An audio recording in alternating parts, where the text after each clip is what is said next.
በቅርቡ በኢትዮጵያ ካፒታል ገበያ ለመንቀሳቀስ ፍቃድ ካገኙ ሁለት የኢንቨስትመንት ባንኮች አንዱ የሆነው ወጋገን ካፒታል ኢንቨስትመንት ባንክ በዘርፉ ዕውቀት ያለው የሰው ኃይል ማግኘት ፈተና ሆኖብኛል ብሏል። ወደ ስራ ከገባ 4 ወራትን ያስቆጠረው የኢንቨስትመንት ባንኩ በእነዚህ ጊዜያት ገጥሞኛል ካለው ከሰው ኃይል እጥረት በተጨማሪ የዘርፉን ህግጋት መረዳት ላይም በተመሳሳይ ክፍተቶች ገጥሞት እንደነበር ገልጿል። ኢንቨስትመንት ባንኩ ይህንን በገለጸበትና በዛሬው ዕለት ባካሄደው የመጀመሪያ መደበኛና አስቸኳይ ጉባኤው ላይ ዳግማዊት ደረጀ ተገኝታ ተከታዩን ዝርዝር ዘገባ አሰናድታለች። ተከታትለን እንመለስ።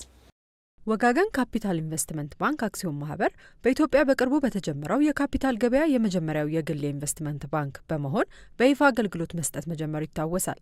የኢንቨስትመንት ባንኩ ከኢትዮጵያ የካፒታል ገበያ ባለስልጣን መጋቢት 12 ቀን 2017 ዓ.ም የስራ ፈቃድ እንዲሁም በኢትዮጵያ የሰነደ መዋዕለ ንዋዮች ገበያ ግንቦት 6 ቀን 2017 ዓ.ም የንግድ አባልነት ምዝገባ በማከናወን ካፒታል ገበያውን በቀዳሚነት ተቀላቅሏል። በ385 ሚሊዮን ብር የተከፈለ ካፒታል መመስረቱን የገለጸው ባንኩ በአሁኑ ወቅትም 387.8 ሚሊዮን ብር አጠቃላይ ሀብት መሰብሰብ መቻሉን ዛሬ ባደረገው አንደኛ መደበኛ አስቸኳይ ጉባኤ ገልጿል። በአሁኑ ጊዜ 387.8 ሚሊዮን የሚሆን አጠቃላይ ሀብት ሲኖረው 374.8 ሚሊዮን ንብረት ይዞ ይገኛል።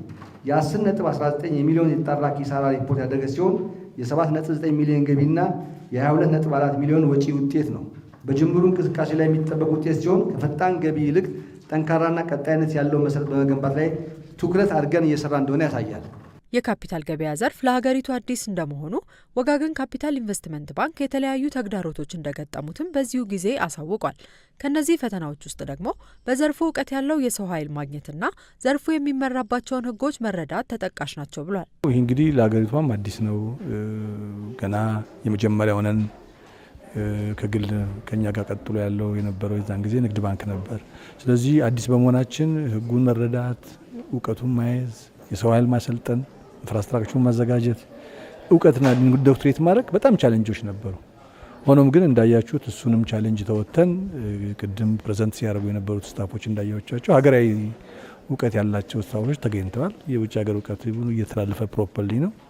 ስለዚህ የድካማችን ውጤት አትሊስት በሰው መፍጠር ላይ ተሳክቶልናል። በሚቀጥለው ደግሞ ኢኮኖሚ ውስጥ የምንጫወተው ሚና ደግሞ እንደሚሳካልን ተስፋ አደርጋለሁ። ኢንቨስትመንት ባንኩ በአጭር ጊዜ የምስረታ ሂደቱን አጠናቆ ወደ ስራ መግባቱን የጠቀሱት የቦርድ ሰብሳቢው በተያዘው በጀት ዓመት ለንግድ ተቋማትና ለባለ ሀብቶች የሰነደ መዋዕለ ንዋዮች ግብይት፣ የሰነደ መዋዕለ ንዋዮች አውጪና ገዢ ማገናኘትና ሌሎችም ተግባራት ላይ በስፋት እንደሚሳተፍ አስረድተዋል። እስካሁን እየሰራን ያለነው ስታብሊሽመንት ላይ ነው። ስታብሊሽመንት በደንብ አጠናቅቀናል። ብዙ ማርኬቶች ላይ እየተሳተፍን ነው። በርካታ ጨረታዎች እያሸነፍን ነው። ፕሮስፔክት መስራት፣ ማማከር ላይ በዚህ መሰረት የሚቀጥለው አመት ከኖቬምበር 13 በኋላ ኦሬዲ ሁሉም እንትኖች ሬጂስተር ማድረግ ስላለባቸው ከዛም በኋላ ወደ ትሬዲንጉ ወደ ብሮከሬጁ በደንብ የምንገባ የተለያዩ ጥናቶች ኢንቨስትመንቶችን የምናጠና ኢኮኖሚ የፈቀደልን ልክ የምንንቀሳቀስና የተሻለ ነገር ይዘን እንደምንመጣ ተስፋ አደርጋለሁ። ወጋገን ካፒታል ኢንቨስትመንት ባንክ የካፒታል ገበያ ዘርፎችን ዋነኛ የሰነደ መዋዕለ ንዋዮች አከናዋኝ በመሆን የተሟላ የኢንቨስትመንት ባንክ አገልግሎት እሰጣለሁ ያለ ሲሆን በተጨማሪም የተቋማት ግዢና ጣምራ እንዲሁም የካፒታል መልሶ ማዋቀር አገልግሎቶችንም እንደሚሰጥ በዚሁ ጊዜ አሳውቋል።